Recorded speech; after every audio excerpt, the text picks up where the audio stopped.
Kalila moyo iyo samvetsa amagoma nawo omwe yalira iyo ine chimwemwe mutsai sindilila mayo ena sapilila koma kufusa chomwe ine ndakumana nacho kuti moyo wanga ukhale opatulika usiyana nawo chimene sodziwa njoli ine ndimudziwa yemwe ndimudziwa chimene soona njoli ine ndimuona yemwe ndimuona chimene sodziwa njoli ine ndimudziwa yemwe ndimudziwa chimene soona njoli ine ndimuona yemwe ndimuona ndili nawo mwala omwe ndaponda ine Yesu ndithandwe losasunthikayi ndili nawo mwala omwe ndaponda ine Yesu ndithandwe losasunthikayi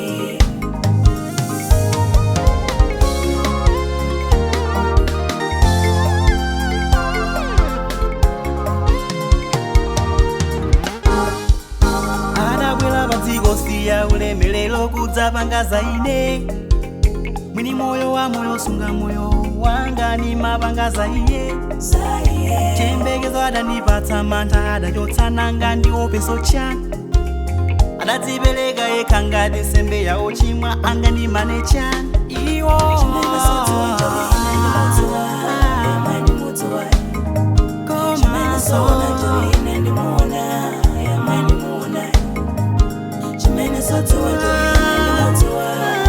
ndimudziwa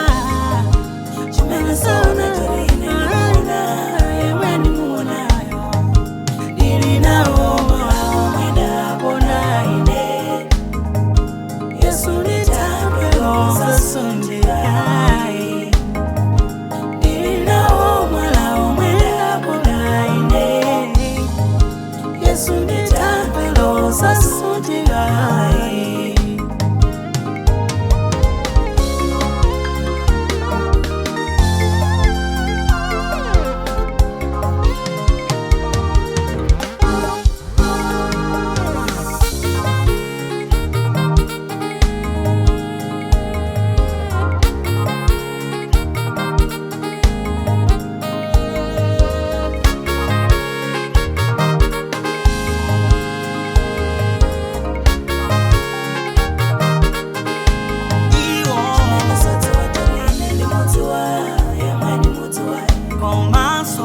soona njoli ine ndimuona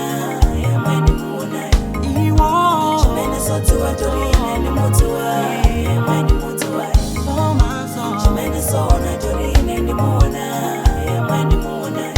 ndili nawo mwala omwe ndaponda Yesu ndithandwe losasunthikayi